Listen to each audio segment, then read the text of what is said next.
recent MLB scandal with Emmanuel Clase and Luis Ortiz. So, if you're not aware, maybe 3 or 4 days ago at this point, the FBI arrested Cleveland Guardians players, Emmanuel Clase, who's a pitcher, and Luis Ortiz, who he's also a pitcher. Or is he a catcher? Hold on. Ortiz is also a pitcher, that's right. I'm not super familiar with Cleveland's roster, my apologies. And now this is all alleged. Obviously nothing has been proven in court. But what is being alleged by the FBI is that they were basically they were working with like an illegal gambling ring, saying like, hey, this first pitch is going to be a ball in the dirt, and then that would allow people to place prop bets that they knew would win because they had direct line of communication with the guy throwing the ball. And I do have to give the MLB credit how quickly they have moved to work with the sports books to try to rectify this. So now, like, the maximum prop bet on like a per pitch basis is like maxed out at only $200, things of that nature. But in my mind, the way I look at things is that this is really just sort of the tip of the iceberg, and the fact that publicly this isn't like a bigger deal and nobody really seems to be talking about it that much, sort of, in my mind, points to a bigger issue here. Now, full disclosure, just so I can cover my bases here and leave no room for moral ambiguity or intellectual dishonesty.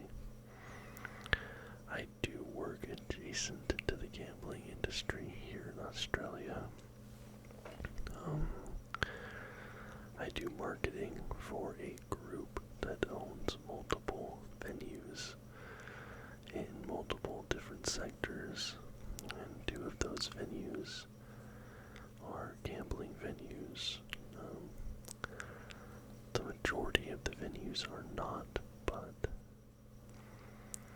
I do directly work at, for, and with venues and businesses that engage in gambling, primarily slot machine gambling.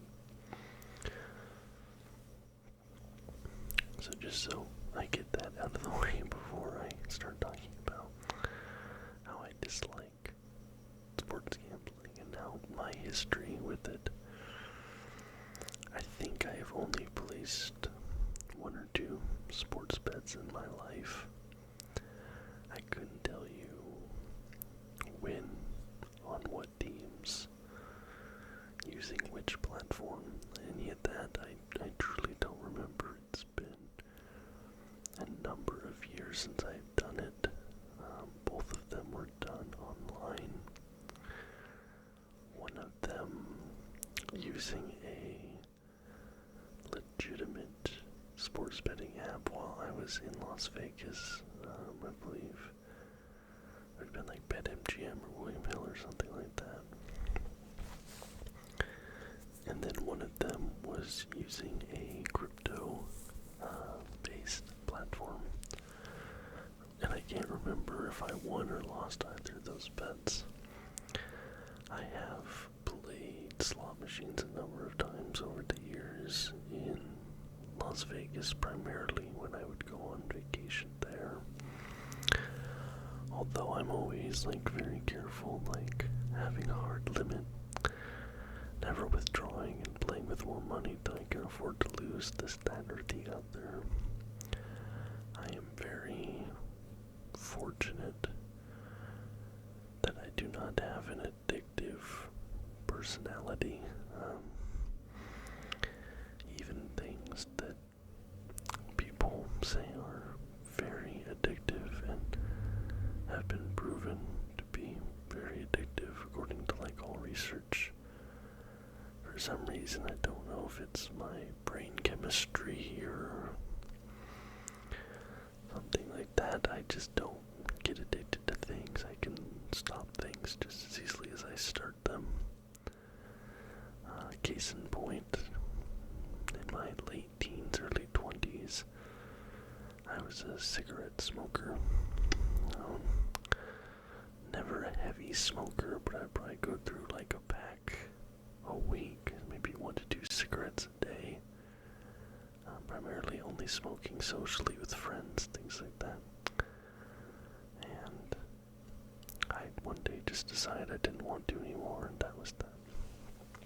So I'm very fortunate in that regard. And I recognize that that's not the case for most people. Most people do get addicted to things that have been proven to be addictive. That's why they're addictive. And I think that, obviously, clearly, the evidence shows gambling and sports gambling are very addictive. Both chasing wins and, like, chasing losses and trying to make up for losses. And primarily with sports betting, it is an epidemic at this point, an endemic amongst the young male population especially, and that is the majority of my viewership personally. I have a channel that heavily focuses on and talks about sports. I have a channel that is primarily watched, like almost 70-80% of my viewership are men between the ages of 18 and 30, according to my Google Analytics.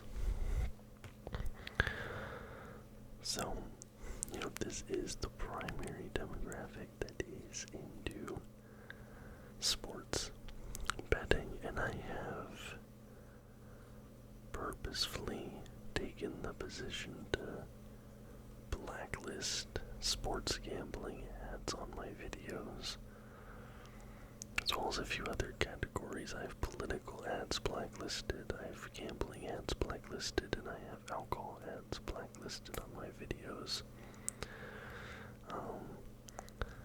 Just because I don't think those things should be advertised. That's just my personal belief. And I've also been very careful not to talk too much about sports gambling on my channel. Now, when I do my predictions videos and my reviews, sometimes I'll talk about over-unders plus like favorites, underdogs, and every so often I will talk about the Vegas lines, but I primarily do that in service of showing what the predictions were for the game going into the game, especially if it's a lopsided underdog victory or something like that.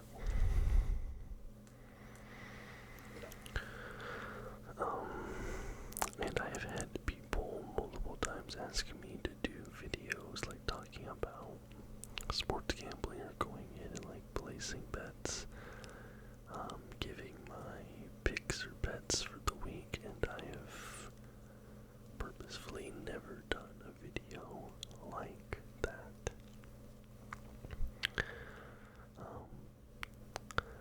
Because my opinion has always been that gambling being legalized was sort of inevitable, because it's changed so much since I've been alive. Before what I understand, it used to really only be legal in Nevada and like in Atlantic City,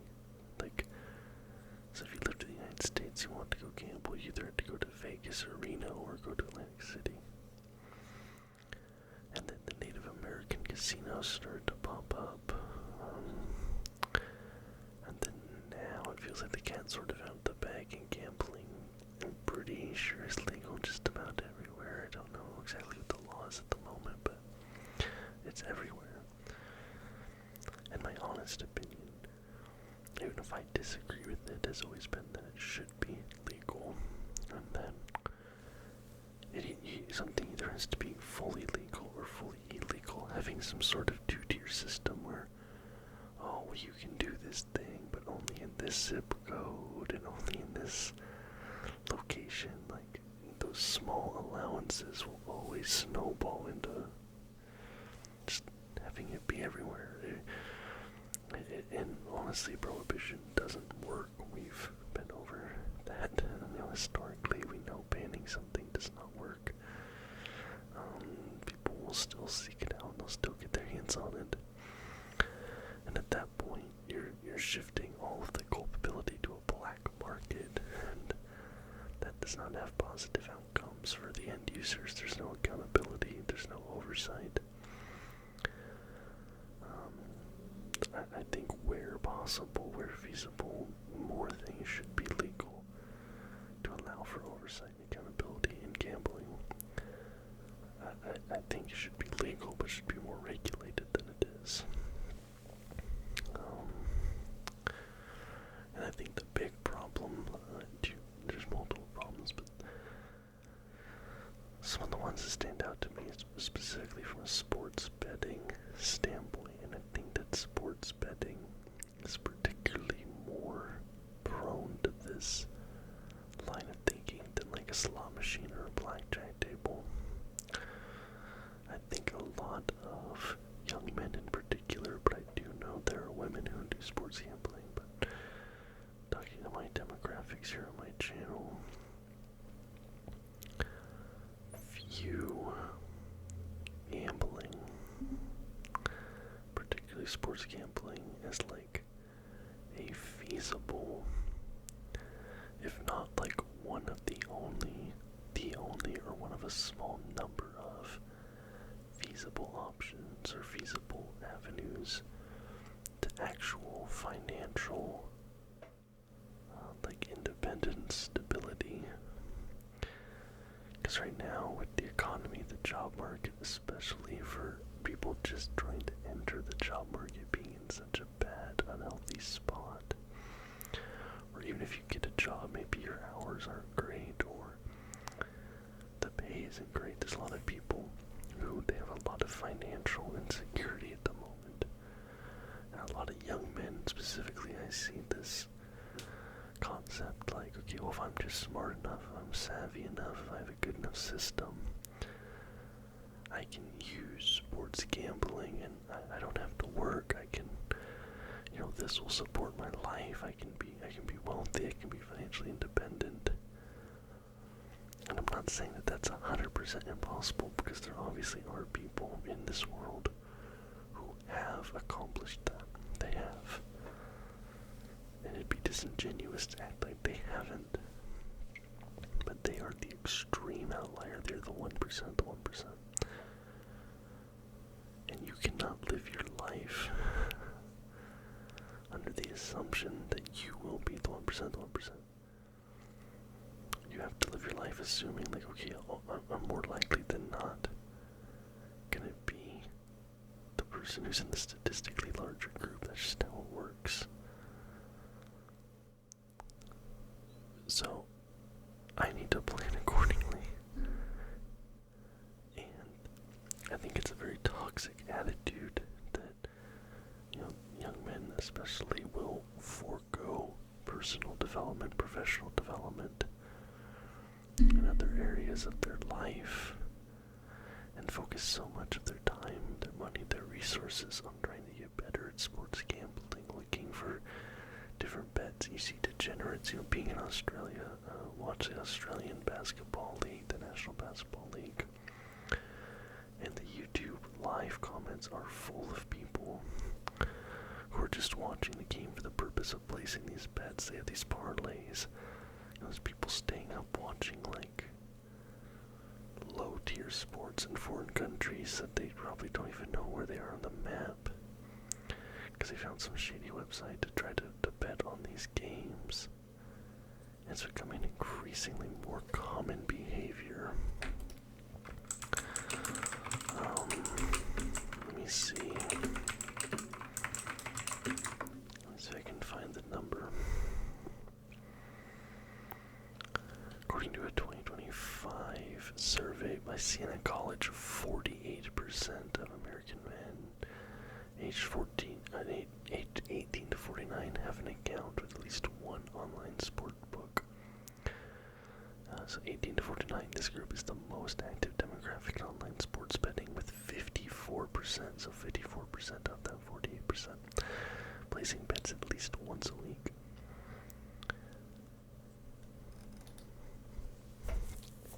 Almost half of men, and almost 25% of that half of men aged 18 to 49 are placing a sports bet at least once a week. That's tens of millions of people. And I think, like I said, I don't have a problem with the legality. I have a problem with the leagues partnering with the sports books.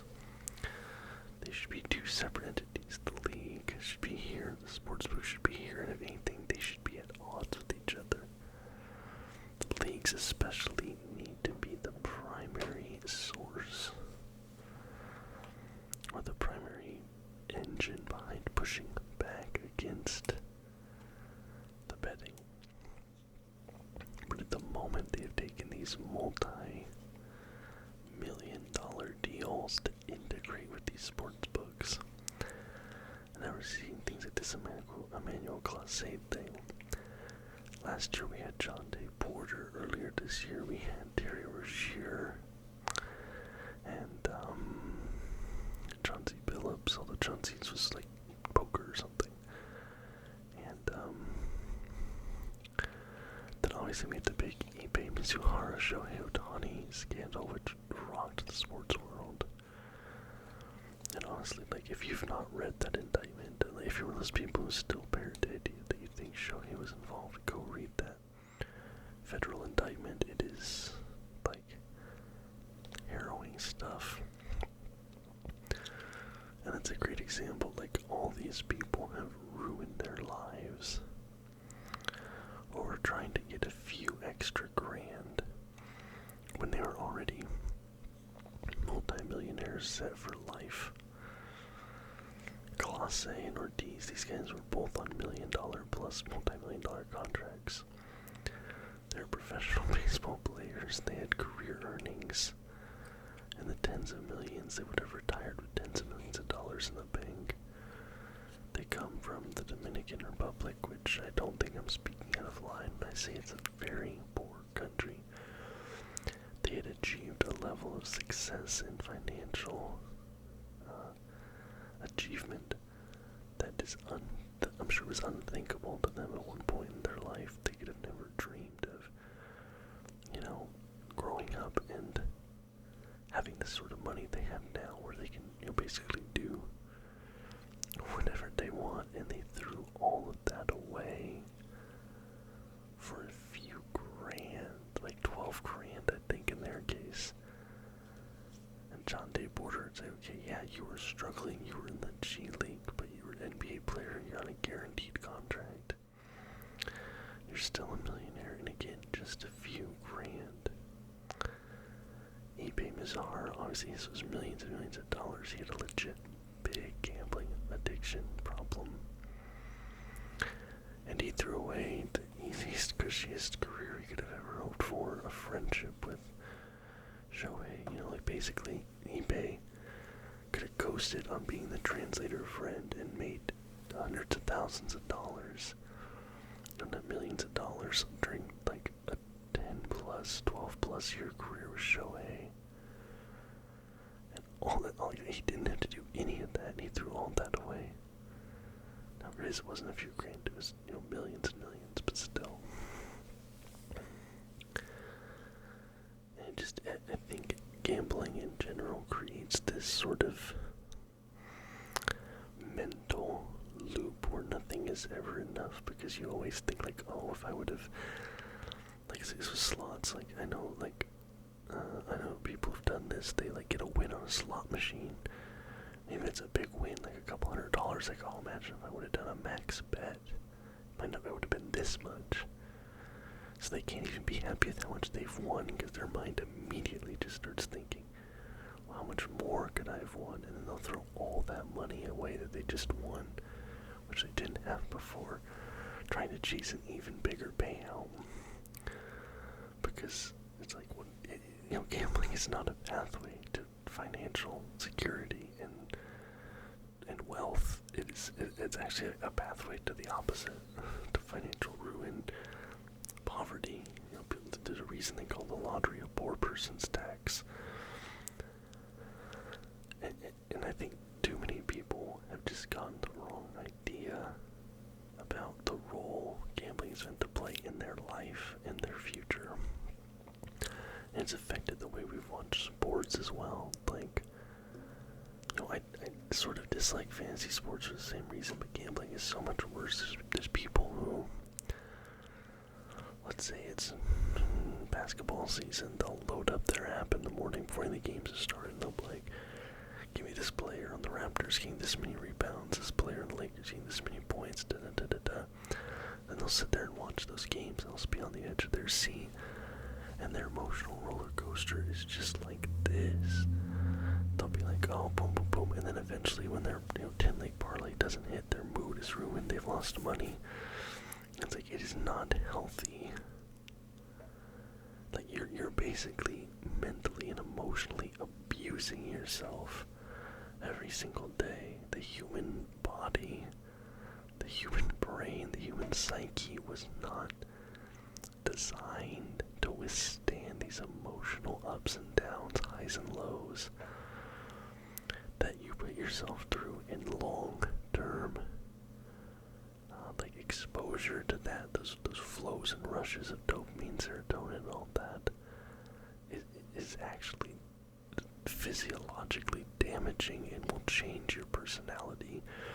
It'll change your mentality. It'll change who you are as a person doing this to yourself. And it doesn't allow you to actually watch sports and enjoy it, and it completely shifts your enjoyment to everything monetary. I think we're already seeing a shift culturally. I notice it a lot in Gen Z. And it's actually one worrying thing I see a lot in Gen Z, is that they don't understand why you would do something if you're not getting a financial benefit from it. Like, I was talking to a younger friend of mine who is a pretty big sports bettor. He's like in his early 20s, one of my coworkers, and I was talking to him like, oh, I'm watching this game, I'm gonna watch this game after. And he was like, oh, like, what are you betting, like all this? And I was like, oh no, I'm just watching the game. And like, he couldn't understand the concept of just watching a game because you enjoy watching sports. And he's like, well, you have to be, anticipating something or getting something out of it. And like, what I'm getting is the enjoyment of watching it. But I think more and more we're not seeing that anymore. People think that anything they do with their time has to directly have a monetary value connected to it. And I think it's a very destructive, extremely destructive trend, and one that I hope does go away. Because sometimes I just go outside, you know what I'm saying? Like, just go outside and go walk for an hour. Like, you don't have to hustle grind, and I think that this is just part of it.